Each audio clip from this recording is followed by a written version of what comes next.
And today I'm at the stall of Built Not Brought. Let's take a look around at some of his vans. What's your name? Sandy. Meet Sandy, and this is Sandy's van. Can we have a look inside your van, Sandy? Yes, of course you can.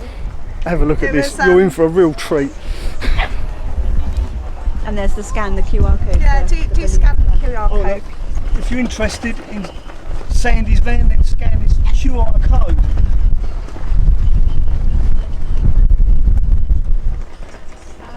Love the archway. There's not another one on the site. There isn't. I've not seen anything like this. We love that as well. Always like. Basket doors, because that's what I want to do. I want baskets that you just pull out. So it's good for him to see. They were actually quite light coloured, and then I stained them.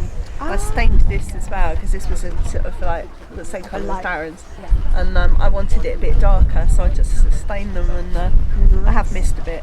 But, don't worry. Did you build this yourself? No, it was Darren did it. Darren. I think we're going to have a word with Darren. I think you will. Is that all right, Darren? Can we have a word? Mate, of course. How are you doing? You all right? Yeah, no problem. How you doing? Nice to meet you. Nice to meet you. Legends, mate. Legends. This is Darren, the creator of these vans around me. So how long have you been building vans, Darren? Do you know, I built this one during lockdown. My lockdown project, saviour of my sanity, only ever intended to be mine, but put it all on Facebook, Instagram, and suddenly people started messaging me saying, can you build mine? So actually managed to build a business out of it, so I've done about 6 or 7 now. Well done. So I've got 3 here. There was supposed to be a 4th one, she couldn't make it unfortunately. But and this is your van here? This is my one, yeah. This is number 1, so this is the first one. This is where it all started? This is where it all started, yeah. So. Should we take a look around? Yeah, take a look. I think it'd be rude not to. Absolutely, enjoy. Will show us the features of your van? So I started, one of my biggest hates after years of working in construction is just the sheer amount of waste.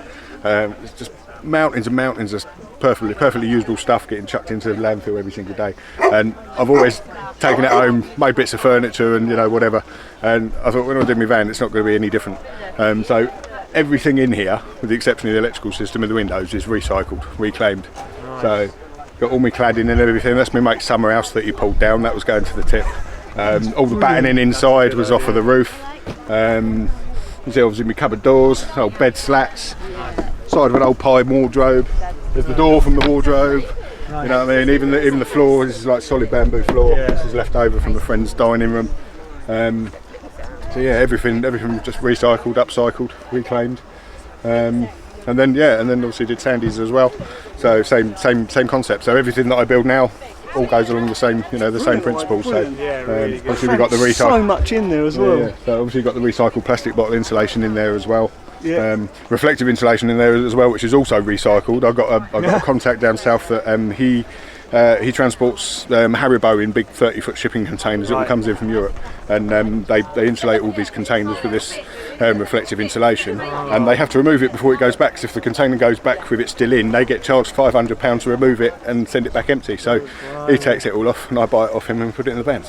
so even that lot's all, and literally about 10% of the price of what it would cost you online. So I've got a workshop full of it now. That's awesome. So, and yeah, everything, even down to all the little knickknacks, pictures, everything, all from car boot sales, charity shops.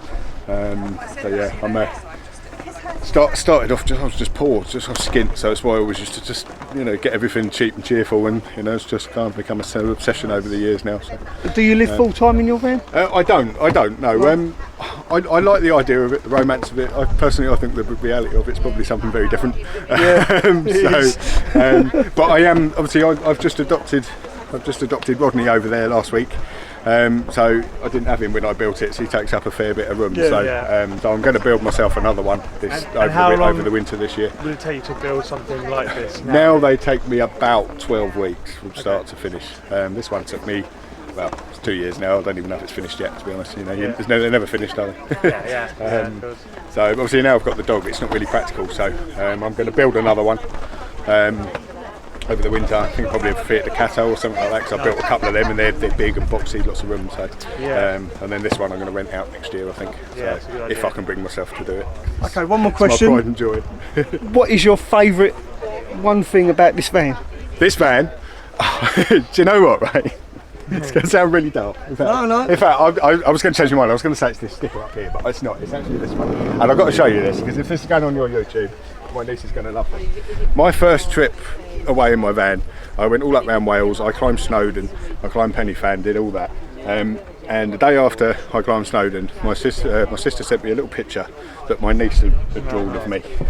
And this is me at the top of Snowdon. So she was 8 years old, and she drew me this, and she says, well, listen, while my sister was making her breakfast. And it was such a cool little thing, and I thought that is going on my van. So we had it made up. So in fact, the guy, I don't know if you've seen the guy over there with the cow, all the cow van. Oh yeah. I met him at the camper van show last year. Yeah. He made it and he brought it with him to the next show, and it's been on their pride of place ever since. So, so my niece did this. Gracie May, she's an absolute superstar. So, Nice story. that's it. Absolute pleasure meeting you, Darren. And you, Mel. What's Nice the to name of meet your company? Beluga Van Conversions. So, and we're based in Worthing, down in West Sussex. So. I'll put your contact. Give me your contact Yeah, details, and I'll good make idea. sure I put them in the bottom of this video. Excellent. Cheers, Mel. Nice to meet you, mate. And you. Thank you very much. Of There you course, go. mate. Of course. Thank you. Of course. Today's gonna be a good day. Wake up. Today's gonna be a good day. Wake up. Today's gonna be a good day. Wake up. Today's gonna be a good day. Wake up. Today's gonna be a good day. Wake up. Today's gonna be a good day. Wake up. Today's gonna be a good day. Wake up. Today's gonna be a good day. Set your Hi, I'm Tony. Nice to see you Yeah. all. We're here at Van Life Festival. It's been a great festival, and Mel and I are just talking about our build. My first festival. It's the first time I've ever come to a van life festival. We were really surprised to see you here, actually, so because there's a lot of people. Yeah. we know you don't like it so much to all these people. I'm so glad I come, purely because I get to meet people like yourself, Oh, thank you very much. Thank you. and to see your amazing vans as well. Thank and you. hear all the stories. You know, it's been amazing. I've really had a good time. So, tell me about your wood burner. Right, well, we've got a little wood burner here. just move the camera. I always wanted a wood burner in a van because gas heating, of course, generates quite a bit of water. You've also always got to watch out for condensation in your van, and heat is a great way of driving off condensation. So I wanted a small wood burner put in the van. This is made by a chap called Paul Thistleton in Wales. Cost about £200. It weighs 15 kilos.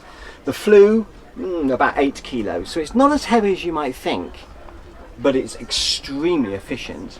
And like all small stoves, Mel, as you know well, you have to stack them a little bit more regularly to keep them going. But it is absolutely fantastic for the winter months. You know, we made a little cupboard underneath for logs and fuel and the tools you need for your burner. I went with the lighter weight aluminium heat baffles here rather than heavy tiles and things, because we wanted to keep the weight down, as you often have to. Yeah. So these are on spacers here, and I've been around with a little temperature gun, you know, the little infrared guns, and I've painstakingly measured the temperature of the wood around just to make sure it wouldn't pyrolyze or get too dried out. You know, Yeah. it works absolutely fine. It works fine. Pyrolyzed. Yeah. There's a new word for me. It's when you keep heating wood, it becomes extremely dry. They call it pyrolyzed, and that lowers the ignition point of wood, you see, so you've got to be very careful. It makes it. More likely to burst into flames in the future I see, yeah. after regular drying out, you know. I understand what you're saying, but I've never heard that term before. Oh, yeah. Every day's a school day. Every day's a school day, especially when you're with a physics teacher. What else So let's can I take a look tell at the you? rest of the van. I mean, Yes. it is so. It looks really modern, really modern. It is, yeah, it is so clean. All the lines are nice and clean. So let's show you around. Show us around your van. Oh, absolutely. Okay. Well, of course, we've got the normal kitchen pod. We didn't come out too far because we wanted to create this big open space here at the front. So the kitchen is obviously quite small, about 1.5 meters. Bamboo worktop. Standard 50 litre 12 volt compressor fridge. Waco, this one. Or yeah, Dometic, I think, took them over, didn't they? And that's plenty big enough for us. It's very efficient, being a compressor fridge. The usual cutlery drawer, come man drawer, keep all the bits and pieces in, you know. We have a Thetford 3-ring hob, a grill and an oven. So you can put your Fray Bentos pies in there, Mel, no problem. Yeah, we love a Fray Bentos We pie. love a Fray Bentos pie. Usual sink, but we've got 2 taps, as you can see. One of them is a freshwater drinking tap, and that connects to a small holding tank that's fed by a 5-stage reverse osmosis water filtration system. So we can use iffy water, and we can be sure that we get pure H2O coming out of here for drinking, which is really good. Of course, washing up and general things, we just use the normal water from the tank. We've got these 4 cupboards along here. They give us a lot of storage space. Keep all our kitchen stuff in there. Underneath we've got a pan cupboard, and of course the usual kitchen cupboard with all the normal under sink supplies. Along here we've got these long pull-out drawers that go back under the bed. All the condiments and things we can keep in there. We have a wardrobe in here. Oh yeah, look at that. Okay. And my extractor for my bathroom comes down in the wardrobe and ejects through the base of the van. I don't like drilling holes in the roof, as you know well. Yeah. It's, you know, it's prime for leaking really if you keep drilling holes in the roof. So you vent it out through the bottom of the vent? So we vent it out. Yeah, I'll let you come and have a look at this in a second. Let's have a look at this vent. Oh, I can't really get that close. So there's the vent there, comes from the top of the bathroom and down into the floor. Into the floor. Brilliant idea. That is a really good idea. Look at the size of the bathroom. My God. It's lined with Sani-clad, glued to the plywood, and we've got a light diffuser in the top with some LED lights around it. It's a standard Thetford swivel toilet. If you've got wet clothes, wetsuits, whatever, you know, you need to. You're a diver. I am indeed, yes. A fellow diver. A fellow diver and metal detectorist. The cartridge for the toilet comes out here. Ooh. There we go. Again, to save making holes in the side of the van. Indeed. Yeah. Yes, and you know it's not a problem bringing it out because it's really clean. I Yeah. think people get upset with the idea of cartridge toilets. They have a kind of bad reaction to them, but to be quite honest with you, you know, if you keep them clean, they're absolutely fine. They're fine. And you've got the swivel seats at the front. Swivel seats at the front, yes. It does make a huge difference. To the space, it does, yes. And of course it saves you having to have other seats. We've got the usual USB sockets and things, and security cameras. And of course, being an old CBer, I always have a CB in my van. Oh God, I haven't seen one of these for a long time. Look at that. Proper CB radio. Yeah. That's fantastic. We've got a standard Fiamma turbo vent here. Oh yeah, same as mine. Yeah. It's great for sucking out the cooking fumes and steam, and also it's quite near the bed, so it keeps us cool at night, and that's been very important recently, hasn't it? Very. Yeah. We've got a... And you sleep crossways? We do, because we're short. Yeah. You know, unlike yourself, we're only about 5'6", so there's plenty of room between the 2 walls for us. We've got a monitor here, we can watch YouTube, also moves around, so we can watch it from the front of the cab as well. Although we tend to use it in bed, to be honest with you. Let's take a little look outside. Got a washing machine? Yeah. Oh yeah. They've got a washing machine. Of course they've got a washing machine. Do this bit first then, Mark. It's like an old-fashioned twin tub. It only holds about 3 kilos of washing, but it's great for doing things like your drawers and your jeans and t-shirts. You can't get a duvet in, but it saved us during lockdown because we could wash everything without having to go to a laundrette. Yeah. To be able to use a washing machine, I've got to ask, where's your water? In the back there, we've got a 80-litre water tank. 80 litre? 80 litres. And you find that's enough with the washing machine? Yeah, because it only takes about 5 litres or so to do a load.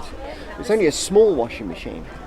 I guess if we're doing a full wash, probably 20 or 30 litres. It's got clockwork controls here. It is 240 volts. So we use a little tiny inverter to run it, but it only takes about 150 watts. So it's not that much really. we can do a whole load on about 2 amp hours worth of capacity, battery capacity I think, and it just slides straight back in there. And we've also got a reverse osmosis 5-stage filtration system for water, so we can even put dirty water in if we have to, or water that we collect from the roof of the van that goes through there, and that filters them all the water and makes it safe for drinking. Thank you so much for showing us around your van. Really, absolute pleasure to meet you. Thank you, Mel. And Thank you. And have you got any social media? Yeah, I've got a little YouTube channel under my name, Antonio Bradley, although it was only so that my son in Australia could watch the build and things, but it's turned into a good little channel. I'm quite happy with it. We'll put a link in the description of this video to your YouTube channel. Thank you very much, Mel. Thank you, it's been an absolute honour. And don't forget, if you like this video, then please do give it a thumbs up and make sure you do subscribe to the YouTube channel. Thank you. Have a great time, guys. Thank you. Bye-bye. Ta-ra for now. Wow, Mel, I'm so